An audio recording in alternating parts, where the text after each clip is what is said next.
انسان جو اپنے بیٹے کو وصیت کرتا ہے وہ اس کے تجربات کا نچوڑ ہوتی ہے اور کمال محبت کے ساتھ اس کی سراسر بھلائی مقصود ہوتی ہے، اور باپ وہ وصیت اپنے بیٹے کو کرتا ہے، اور یہاں وصیت کرنے سے قبل کتنے پیار بھرے انداز میں، یا بنیا، اے میرے پیارے بیٹے، احفظ انی اربعن و اربعن، میں تمہیں 4 چیزیں بیان کرتا ہوں اور 4 چیزیں اس کے ساتھ جڑی ہوئی ہیں، تو یہ 8 چیزیں تم یاد کر لو۔ لا یضرک ما عملت معہن، اگر یہ تیرے عمل کا حصہ بن جائیں تمہیں زندگی میں کبھی نقصان نہیں ہوگا، زندگی میں تم شر سے بچے رہو گے، برائی سے بچے رہو گے، نقصان سے بچے رہو گے، تمہارا باطن تمہارا ظاہر اچھا رہے گا اگر ان 4 چیزوں کو 4 چیزوں کے ساتھ جوڑ کر کے اپنے عمل کا حصہ بنا لو۔ فرمایا ان اغنى الغناء العقل، سب سے بڑا غنا، سب سے بڑی دولت مندی، سب سے بڑی ثروت عقل ہے۔ اگر کسی کو عقل کا رزق دیا گیا ہے تو وہ سب سے بڑا دولت مند ہے۔ اگر اس کے پاس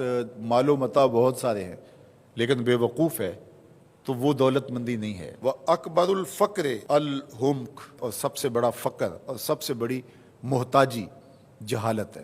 سب سے بڑی دولت مندی عقل ہے، اور سب سے بڑی غربت، سب سے بڑی غریبی اور سب سے بڑا فقر اور محتاجی بے وقوفی ہے۔ وَأَوْحَشَ الْوَحْشَةُ الْعُجْبُ، اور سب سے بڑی وحشت تنہائی عجب ہے، خود پسندی ہے، اپنے آپ کو دیکھنا کہ میں بہت کچھ ہوں۔ جو شخص اپنے آپ کو دیکھتا رہتا ہے اور وقت اپنے آپ کو ہی لوگوں کے سامنے پیش کرتا رہتا ہے بنا سنوار کے، وہ تنہا ہو جاتا ہے۔ لوگ اس کی ان خوبیوں کا بھی انکار کر دیتے ہیں جو خوبیاں واقعتاً اس کے اندر موجود ہوتی ہیں۔ اگر پاؤ ہے تو اپنے آپ کو سیر نہ بتاؤ، لوگ پاؤ کا بھی انکار کر دیں گے۔ تو جو جس حالت میں ہو وہی حالت لوگوں کے سامنے ہونی چاہیے، بلکہ اس سے اگر کم ہو۔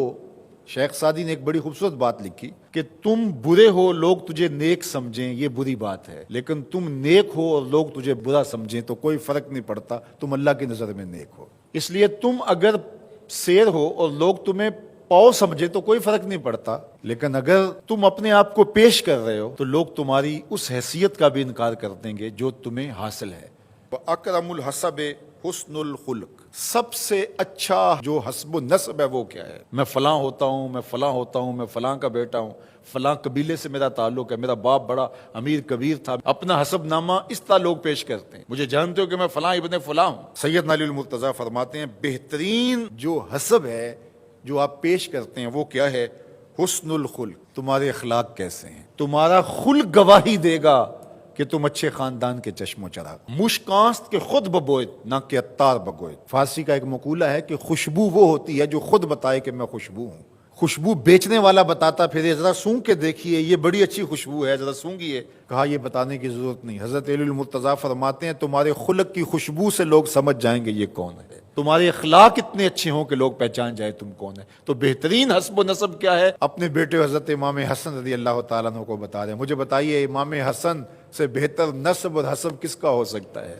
رسول اللہ کی بیٹی کے بیٹے ہیں، امام الاولیاء کے فرزند ہیں، رسول اللہ کے نواسے ہیں، بنو ہاشم کے چشم و چراغ ہیں۔ تو انہیں یہ نہیں کہا کہ تم یہ بتاتے پھرنا، بلکہ کہا کہ تمہارا خلق گواہی دے کہ میں محمد کا نواسا ہوں، تمہارے اخلاق گواہی دیں کہ میں نے فاطمہ کا دودھ پیا ہے، تمہارا کردار گواہی دے، تمہاری شجاعت گواہی دے کہ تم علی کے فرزند ارجمند ہو۔ اللہ اکبر۔ پھر حضرت علی المرتضیٰ رضی اللہ تعالیٰ عنہ ان چیزوں کو بیان کرنے کے بعد فرماتے ہیں یا بنیا، اے میرے بیٹے، ایاک والمصادقہ الاحمق، بے وقوف شخص کی دوستی سے ہمیشہ بچنا۔ فإنہ یرید ان ینفعک فیضرک، وہ دل سے چاہے کہ تمہیں نفع پہنچائے لیکن اپنی جہالت کی وجہ سے، اپنی بے وقوفی کی وجہ سے تمہیں نفع نہیں پہنچا سکے گا، تمہیں نقصان پہنچا دے گا۔ کہا جاتا ہے کہ بے وقوف دوست سے دانا دشمن اچھا ہے، تو وہ اسی قول کا مفہوم ہے۔